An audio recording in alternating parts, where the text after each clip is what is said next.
हर हर महादेव। कैसे हैं आप लोग? आशा करता हूं आप लोग भी महादेव के आशीर्वाद से स्वस्थ होंगे, मस्त होंगे और अपने फैमिली के साथ प्रसन्न होंगे। तो आज की इस वीडियो में विशेषज्ञ जो हैं उनका ये मानना है कि अगर आपके घर में वास्तु दोष है तो बिना वजह ही किसी भी पति पत्नी के बीच में तकरार बढ़ते जाते हैं और बात बात पे कलह होने लगता है। वास्तुशास्त्र कहता है कि घर में चीज़ें जो है वो वास्तु के अनुसार ही रखी जानी चाहिए।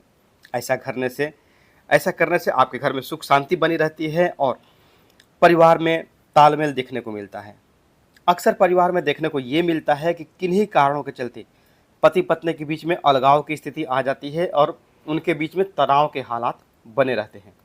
झगड़े की वजह निजी भी हो सकती है और आज जो कलयुग चल रहा है ऐसे में, और ये 4G 5G का टाइम चल रहा है, तो ऐसे में लोगों की सहन शक्ति जो है वो बहुत कम हो गई है। वो सहन नहीं कर पाते हैं। किसी भी बात को लेकर के दोनों के बीच में तू मैं होने लगती है।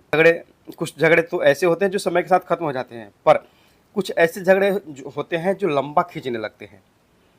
तो आपको इसके पीछे कहीं ना कहीं अपने वास्तु दोष पर ध्यान देना पड़ता है। अगर आप वास्तु दोष का ध्यान देते हैं तब तो सही है, अन्यथा आपके घर में वो खींचातानी चलते रहती है। वास्तुशास्त्र कहता है कि घर में चीज़ें वास्तु के अनुसार ही रखी जानी चाहिए।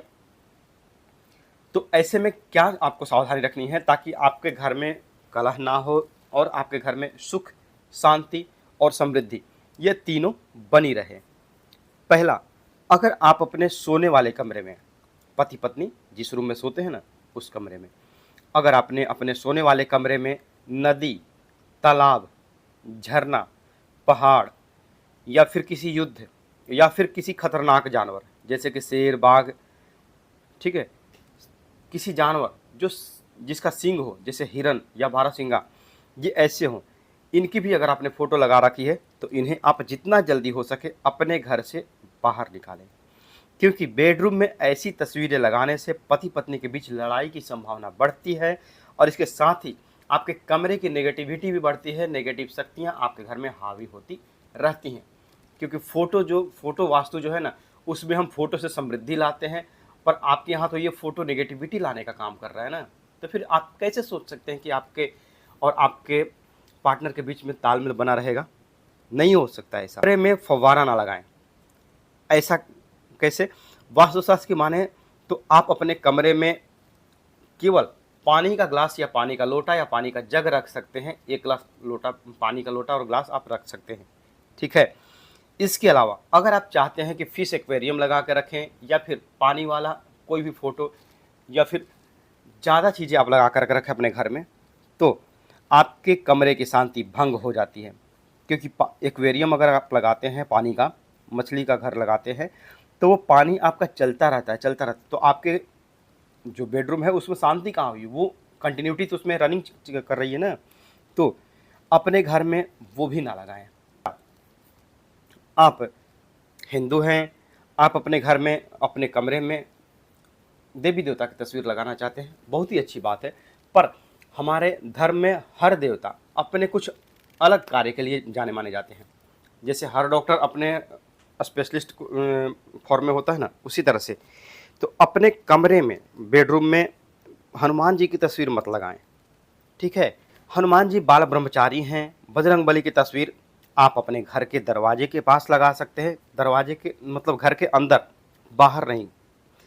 अपने वैवाहिक जीवन को आप अगर सुखद बनाना चाहते हैं, आप दोनों पति पत्नी अपने में तालमेल बनाना चाहते हैं, अच्छा संबंध प्रगाढ़ करना चाहते हैं, तो आप प्रेम के प्रतीक राधा कृष्ण की तस्वीर लगाइए, जोड़ा हंस की तस्वीर लगाइए, मोर, नाचते हुए मोर की, जो जिसमें कपल हो, वो लगा सकते हैं। और आप अपने घर में, आपके घर की जो पश्चिम दिशा की दीवार है उस पर आप एक फ़ोटो लगाइए जिसमें विष्णु भगवान सोए हुए हैं क्षीर सागर में और माता लक्ष्मी उनके पैर दबा रही हैं। ये तस्वीर आपकी इतनी जल्दी असर करती है, अगर खटपट आप दोनों में चल रहा होगा वो आपकी दूर होती है और आप दोनों जो है ना वो पति पत्नी सुख चैन की ज़िंदगी व्यतीत करते हैं। तो क्या फ़ोटो लगानी है वो आपके ध्यान में आ गया होगा। अब कमरे में आपके कुछ भी अगर बंद पड़ा हुआ है, कुछ भी अगर टूटा फूटा सामान रखा हुआ है, फट से बाहर कीजिए उसको। बंद पड़ा है तो उसको चालू करवाइए। आपके घर का टीवी, फ्रिज, एसी, कूलर जो भी हो, आपकी घड़ियां हो, आपके कुछ भी इलेक्ट्रॉनिक सामान हो, इलेक्ट्रॉनिक्स अगर ख़राब हो गया है फटाक से भेज दीजिए, बाहर बेच दीजिए, भंगार वाले आते हैं या फिर जो भी हैं उनको। पर आपके घर की वो चीज़ें रनिंग होनी चाहिए, ठीक है। वास्तुशास्त्र के मुताबिक अगर आपके घर में नेगेटिविटी ज़्यादा है और आप चाहते हैं कि आप चैन की ज़िंदगी जिएं, तो आप रात को सोने से पहले अपने घर में कभी भी जूठे बर्तन मत रहने दीजिए। और बर्तन जब आप धो करके आ गए हैं, आपके सिंक में भी, बेसिन में भी नहीं रहने चाहिए बर्तन, उसको धो लीजिए। और सोने से पहले एक चांदी की कटोरी में आप एक कपूर और उसके ऊपर 2 फूल वाले लौंग अवश्य जलाइए। और सोने से पहले आप जिस भी देवी देवता को मानते हैं उनसे अपने घर की आर्थिक तरक्की की और अपने परिवार में सबके मेल प्रेम की एक विश मांगिए, यूनिवर्स से मांगिए, अपने कुल देवी से मांगिए, वो आपको मिलेगा और सबसे बड़ा वही आपका असर करता है। रात को सोने के समय आप जब निश्चिंत होकर के अपनी प्रार्थना करेंगे माँ से, अपने प्रभु से, अपने इष्ट से, वो प्रार्थना कभी आपकी बेकार नहीं जाती है, क्योंकि आपका अवचेतन मन भी उस चीज़ को प्राप्त करने में सहयोग करता है, ठीक है। तो आज के लिए बस इतना ही, मिलते हैं जल्दी आपसे नेक्स्ट वीडियो में। तब तक के लिए हर हर महादेव, जय।